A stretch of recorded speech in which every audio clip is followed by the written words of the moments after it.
तो हिंदी का एग्ज़ाम है आप लोगों का, है ना। थोड़ा सा डर लग रहा है, आधों ने तो कुछ पढ़ाई कर ही नहीं रखी होगी, आधे सोच रहे होंगे कि मैम अब क्या पढ़ें, इंपॉर्टेंट क्या है हिंदी के अंदर और किस तरीके से कौन से कॉन्सेप्ट्स हम ख़त्म करें, हमारा जो पैटर्न है अभी हिंदी की प्रिपरेशन के लिए क्या होना चाहिए। तो मैं आप लोगों को कुछ एक छोटा सा माइनर टाइम टेबल बताती हूँ, ध्यान रखो। आपका पेपर जैसे कि कल है, ओके। आप लोगों को सबसे पहले पूरा दिन रात तक पढ़िए, आपको 2 घंटे निकालने हैं सिर्फ चैप्टर्स की रीडिंग करने के लिए। चैप्टर रीडिंग नहीं हो रही है, इट्स ओके। आपके पास जो भी बुक है, आपके पास जो भी नोटबुक है, जो भी चीज़ है उसके क्वेश्चन आंसर्स रिवाइज कर लीजिए। देखो हिंदी बच्चा एक ऐसा सब्जेक्ट है ना जो आप एक तो अपनी भाषा में लिख सकते हो, अगर आपको क्वेश्चन अगर आपने पढ़ भी रखे हैं, सिंपल अगर लर्न करने की बात नहीं है, अगर सिर्फ पढ़ भी रखे हैं ना, उसको भी आप बना के लिख सकते हो। आपके MCQs 40 to 50 MCQs आपके जो हैं वो चैप्टर्स में से आएंगे, जो आपके गाइड वाले क्वेश्चन आंसर्स हैं या फिर आपके नोटबुक वाले क्वेश्चन आंसर्स हैं या फिर आपके लेसन वाले क्वेश्चन आंसर्स हैं, सारे के सारे आपको वहाँ से देखने के लिए मिलेंगे, ठीक है। 20 नंबर के क्वेश्चन आंसर्स आपके पास 20 से 25 जो है वो रिटर्न आएंगे और बाकी आपके 15 से 20 क्वेश्चन आपके MCQs फॉर्म आएंगे। वो सारे तभी आएंगे जब आप लोगों ने क्वेश्चन आंसर्स पढ़ रखे होंगे।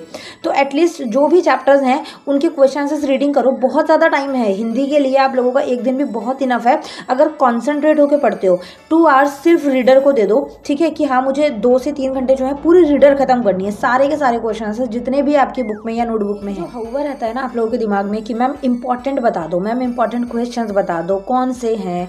तो वो जो क्वेश्चंस हैं, चाहे आप पेड PDF ले लो, चाहे आप अनपेड ले लो, चाहे आप वीडियो देख लो, चाहे आप बुक से पढ़ लो, वो क्वेश्चन आंसर्स बने कहाँ से हैं, वो उन स्टोरियों से ही तो बने हैं। तो इंपॉर्टेंट नाम की कोई चीज़ नहीं होती, सबसे पहले तो ये दिमाग में रख लो, ठीक है। आप ऑफिशियल वेबसाइट पर जाओ, वहाँ पर आपको 4 पेपर मिलेंगे, उनके चारों पेपरों के सॉल्यूशन भी आपको मिलेंगे। उन 4 पेपर में जैसे मैंने आपको बताया 40 to 50 MCQs हैं, तो अगर एक पेपर के अंदर 40 MCQs हैं, 4 पेपर के अंदर 160 MCQs हो गए, राइट। उसके बाद में क्वेश्चन आंसर्स की अगर मैं बात करूँ तो 25 नंबर के क्वेश्चन, लाइक 10 से 15 क्वेश्चन आप लोगों को मिलेंगे जो कि रिटर्न फॉर्म होंगे। तो 10-15 क्वेश्चन एक पेपर के अंदर हैं, तो 50-60 क्वेश्चन जो है वो 4 पेपर के अंदर हो गए, ठीक है। अगर इतना कर लेते हो, PDF में क्या आएगा उससे अलावा, जो पेड PDF भी लोगे उसमें क्या होगा उसके अलावा, स्टोरी से और नया क्वेश्चन तो बनने से रहा। अगर आप ये 50-60 क्वेश्चंस, ये 150-200 MCQs कर लेते हो, चैप्टर्स तो आपको वहीं से समझ आ जाएंगे सारे के सारे। तो ये दिमाग में मत रखा करो कि मैम इंपॉर्टेंट बताओ या फिर मैम हम इसके अंदर क्या करें कि पास हो जाएं। अगर वो कर लेते हो आप लोग, हिंदी एक बेसिक सब्जेक्ट है, इजी टू पास सब्जेक्ट है और आराम से बच्चे बहुत अच्छा स्कोर करते हैं। तो आप लोगों को दिमाग में सिर्फ ये रखना है कि उन पेपर को आप जितना हो सकता है अच्छे से करिए, ओके। इंपॉर्टेंट क्वेश्चंस आपको वहाँ से हर पेपर में जो 15-15, 20-20 क्वेश्चंस हैं और 40-40, 45-45 MCQs हैं, सारे चारों पेपर के कर लीजिए। आराम से प्रिपरेशन हो जाइए, आराम से बहुत अच्छा स्कोर कर लोगे। तो इस तरीके से इस चीज़ को करना है। सोच रहे होंगे कि मैम पेपर वो जो प्रीवियस ईयर पेपर हैं या फिर प्रैक्टिस टेस्ट पेपर हैं साइड में से, उसमें से तो पेपर आता ही नहीं है। तो देखो वो चीज़ ना जो आपकी थ्योरी वाले सब्जेक्ट्स हैं वहाँ पर लागू नहीं होती। थ्योरी सब्जेक्ट ऐसे होते हैं, अगर आप क्वेश्चन आंसर्स पढ़ते हो ना तो वहीं से आपको स्टोरी भी समझ आ जाती है। आप कभी नोटिस करना हिंदी या इंग्लिश के अंदर अगर आप सारे क्वेश्चन आंसर्स पढ़ लेते हो एक चैप्टर के, आपको स्टोरी भी समझ आ जाएगी कि इस स्टोरी के अंदर ये चीज़ हुई थी, तो आपको स्टोरी पढ़ने की जरूरत नहीं है। तो इसलिए थोड़ा सा दिमाग स्मार्टली चलाओ, ओके। कौन सी चीज़ों पर ध्यान दो, चारों प्रीवियस ईयर पेपर के अंदर जो आप लोगों को क्वेश्चन आंसर्स नजर आए, 150 से 200 आपको वहाँ पर MCQs मिल जाएंगे चारों पेपर के मिलाकर, और 50 से 60 आपको रिटर्न क्वेश्चन फॉर्म मिल जाएगी, ठीक है। वो कर लो। जिस चैप्टर में आपको लगता है कि ये चैप्टर ना मुझे पल्ले नहीं पड़ा, ये मेरे दिमाग में नहीं है, इसकी स्टोरी क्या है, उस चैप्टर की आप समरी देख लो यूट्यूब से। उसके बाद थर्ड इंपॉर्टेंट थिंग कि उसके अंदर आप लोगों की एप्लीकेशन आएगी या फिर नोटिस आएगा या फिर पैराग्राफ्स आएंगे, उसके आप लोगों को एक पेपर के अंदर 3 या 4 पैराग्राफ आपको एग्जाम्पल में दिख जाएंगे, ठीक है। तो अगर 4 पेपर हैं तो 15-16 पैराग्राफ के टॉपिक्स आपको यहाँ से मिल गए, उन पर नजर मार लो कि उन पैराग्राफ में क्या बोला गया, वहां से आपको एक आइडिया लगेगा कि इस तरीके से मुझे निबंध लिखना है इतने नंबर का जो आएगा 5 नंबर का। तो इस हिसाब से करो। कॉम्प्रिहेंशन पैसेज वहाँ के जितने हैं सॉल्व करके देख लो। ग्रामर के अंदर किस टाइप के क्वेश्चन पूछे गए हैं, समास से क्वेश्चन है, संधि से क्वेश्चन है या फिर वाक्य विशेष से क्वेश्चन है, क्रिया विशेषण से क्वेश्चन है, वो देखो, वहाँ से आपको टॉपिक समझ आएगा। तो इस तरीके से आप थोड़ा करो ट्राई, ठीक है। पेड का गाना नहीं गाते कि मैम पेड PDF लेनी पड़ेगी या फिर मैम हम लोगों को इंपॉर्टेंट बता दो, कुछ ऐसा कुछ नहीं है। वहाँ से प्रिपरेशन करो, बढ़िया नंबर स्कोर कर लोगे।